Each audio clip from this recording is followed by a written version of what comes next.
Shalom saudara-saudari yang terkasih di dalam Kristus Yesus. Kita bertemu kembali di dalam ibadah persekutuan kita di media sosial ini. Kita telah memasuki minggu yang ke-15 di dalam masa PKP. Waktu berjalan dengan sangat cepat sekali, tapi kita tetap bersyukur dan berterima kasih kepada Tuhan karena kasih setianya tidak pernah meninggalkan kita walau sedetik pun juga. Ya, tema kita hari ini adalah firman sebagai sumber kehidupan. Banyak orang ketika membaca firman Tuhan, mereka lebih tertarik kepada janji-janji Tuhan yang indah atau berkat-berkat Tuhan yang besar daripada apa isi kandungan daripada apa yang mau diwahyukan oleh Roh di dalam firman itu. Yohanes pasal 1 ayat 1, pada mulanya adalah firman. Firman itu bersama-sama dengan Allah dan firman itu adalah Allah. Jadi Allah adalah sumber kehidupan, yaitu kehidupan yang diwahyukan melalui setiap daripada firman Tuhan. Yohanes pasal 1 ayat 4, dalam Dia ada hidup dan hidup itu adalah terang manusia. Daud juga dengan sangat jelas menyatakannya di dalam Mazmur 119 ayat 105. Firman itu pelita bagi kakiku dan terang bagi jalanku. Firman Tuhan memberikan arahan, tuntunan dalam setiap situasi yang dihadapi oleh manusia. Jadi saudara-saudariku, mari kita perhatikan firman yang berikut itu, yaitu di dalam Amsal pasal 4 ayat yang ke-20, 21 dan 22. Hai anakku, perhatikanlah perkataanku, arahkanlah telingamu kepada ucapanku. Janganlah semuanya itu menjauh dari matamu, simpanlah itu di lubuk hatimu. Karena itulah yang menjadi kehidupan bagi mereka yang mendapatkannya dan kesembuhan bagi seluruh tubuh mereka.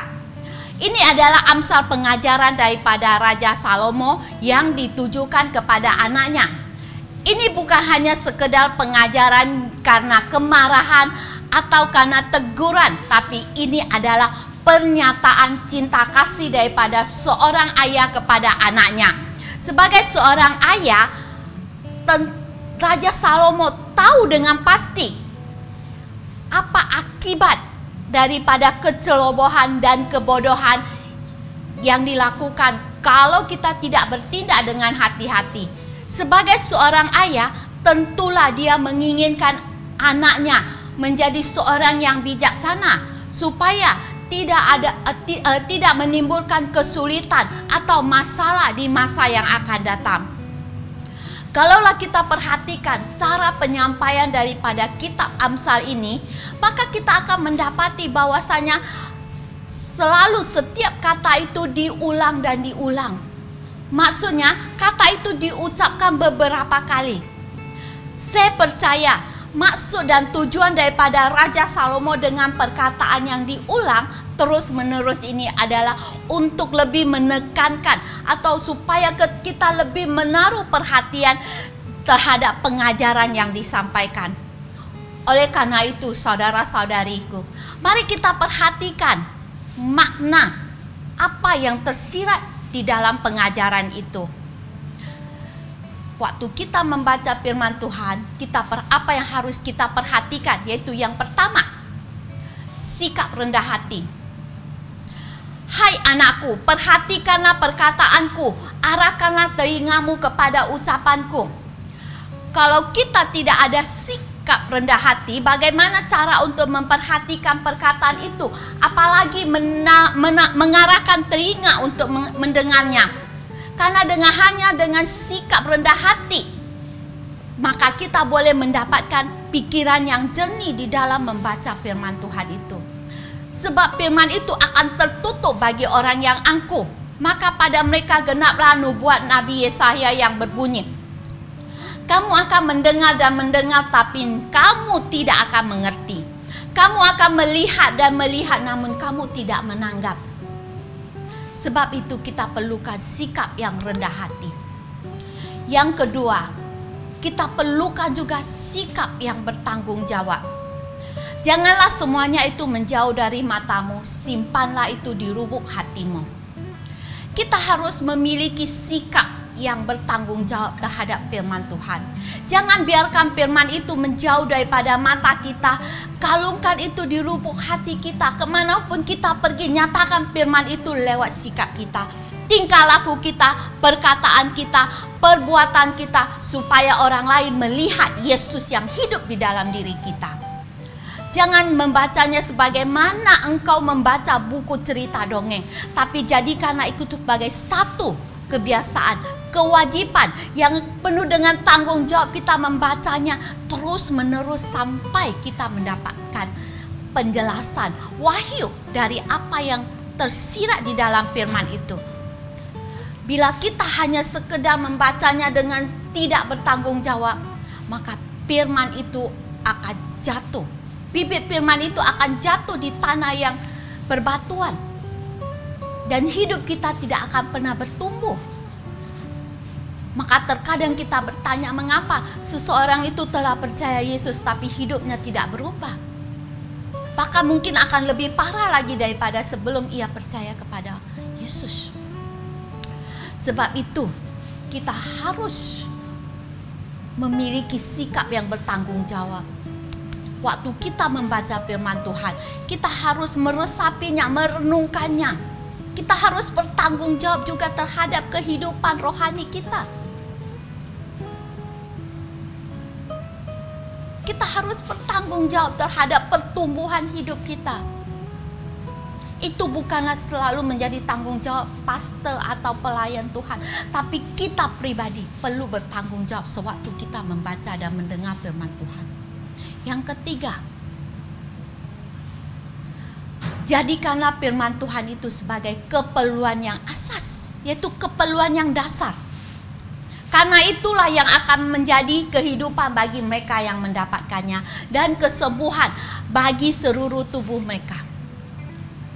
Jadi firman Tuhan itu, jadikanlah firman Tuhan itu sebagai panutan, titik tolak ukuran hukum, peraturan yang harus kita taati di dalam kehidupan kita. Maka dengan berbuat demikianlah firman Tuhan itu akan menjadi hidup di dalam diri kita, dan firman itu akan menjadi sumber kehidupan bagi kehidupan kita, yaitu sumber makanan rohani yang akan memberikan kesembuhan bagi tubuh, jiwa, dan raga kita, sehingga kita tidak menjadi kekeringan, kita tidak menjadi kekurangan, karena firman Tuhan itu adalah sumber asas yang kita perlukan di dalam diri kita untuk bertumbuh secara fisik, secara rohani. Sebelum saya lahir baru, saya adalah seorang yang minder, yaitu seorang yang rendah hati, sombong, rendah diri. Saya juga adalah seorang yang sombong, rendah diri karena saya merasa takut dan saya tidak berani tampil di depan orang. Saya selalu dikucilkan sejak kecil. Saya jarang berkomunikasi dengan orang lain sehingga orang lain memanggil saya adalah si bisu. Setiap kali mereka mengatakan, si bisu sudah datang. Sombong karena saya merasa diri saya pandai, saya tidak perlu bergantung kepada orang lain. Saya boleh tamat sekolah dengan biaya saya sendiri, bukan karena sombong. Memang kenyataannya saya tamat sekolah dengan biaya saya sendiri. Saya merasa boleh berdikari. Saya tidak perlu bergantung kepada orang lain, tidak perlu bergantung kepada keluarga saya, sehingga tidak ada seorang pun daripada anggota keluarga saya boleh mengatai saya sepatah kata saja pun juga. Kalau mereka mengatakan sepatah kata, dan saya akan membalasnya dengan berkata-kata. Semuanya ini membuat saya menjadi sombong. Termasuk sewaktu saya bekerja, saya juga tidak takut dengan bos saya. Karena apa? Karena saya tahu bos saya memerlukan saya, memerlukan kepandaian saya. Sehingga terkadang bos saya harus mengalah kepada saya. Itulah kesombongan saya. Tidak ada seorang pun yang dapat mengubah hidup saya. Saya ingat di tahun 1996, saya hadir di dalam suatu KKR, yaitu KKR. Tuhan telah menjamah saya, membuat saya lahir baru pada saat itu. Saya begitu haus akan firman Tuhan, sehingga saya habiskan waktu saya, masa saya dengan banyak membaca buku rohani. Dan firman Tuhan Alkitab adalah menjadi pedoman bagi saya. Sejak saat itu tanpa saya sadari, saya telah berubah. Tidak ada seorang pun yang dapat mengubah saya selain daripada firman Tuhan yang meresap, yang masuk ke dalam diri saya. Firman Tuhan telah menjadi pembimbing, menuntun hidup saya melalui Roh Kudus yang ada. Saya dibimbing. Yang dulunya saya adalah seorang yang angkuh. Dulunya saya juga tidak suka bergaul dengan orang lain. Dulunya saya juga sangat sombong. Akhirnya rekan kerja saya mengatakan, "Kenapa kamu sudah berubah? Dulu kamu sangat garang, tapi sekarang kamu boleh menjadi lebih lembut." Walaupun pada masa itu belum lagi sepenuhnya. Dulu kalau saya salah, saya akan argue sampai saya menjadi benar. Tapi sekarang, walaupun bukan kesalahan saya kena marah atasan saya, bos saya hanya diam saja. Saya sudah tidak lagi membantah, saya sudah tidak lagi melawan. Sehingga orang-orang melihat perubahan itu di dalam diri saya. Terutama ibu saya. Dia melihat perubahan di dalam diri saya sehingga dia sendiri yang membuka diri mengatakan dia ingin melihat bagaimana, di mana tempat saya belajar. Sehingga saya membawa dia ke gereja. Akhirnya ibu saya menjadi pemberita Injil daripada diri saya. Dia membawa banyak teman-temannya untuk datang kepada Yesus, datang ke gereja. Dia mengatakan, "Lihat, anak gadis saya telah berubah, dan saya percaya kalian juga boleh berubah dengan datang ke gereja." Haleluya. Ini semuanya karena firman Tuhan. Tidak ada seorang pun yang dapat merubah hidup kita selain daripada firman Tuhan. Karena firman Tuhan itu adalah firman yang hidup, firman yang dapat mengubah hidup kita. Jadi kita harus membaca firman Tuhan itu dengan sikap rendah hati, dengan penuh bertanggung jawab. Jadikan itu sebagai dasar, asas kebutuhan, keperluan yang kita perlukan dalam hidup kita. Sehingga firman Tuhan itu akan meresap dan firman itu akan membuka mata rohani kita menjadi seorang yang baru di dalam Tuhan. Firman Tuhan ini telah mengubah hidup saya. Dan saya percaya firman Tuhan ini juga dapat mengubah hidup saudara-saudari sekalian. Jadi mari kita sama-sama bertumbuh di dalam firman Tuhan. Jadikanlah firman itu sebagai panutan dalam hidup kita. Kita akan diberkati, orang lain juga akan diberkati lewat hidup kita. Seperti lagu ini. Seperti rusa rindu sungaimu, jiwaku rindu Engkau. Kaulah Tuhan hasrat hatiku, ku rindu menyembahmu. Engkau kekuatan dan perisaiku, kepadamu rohku berserah.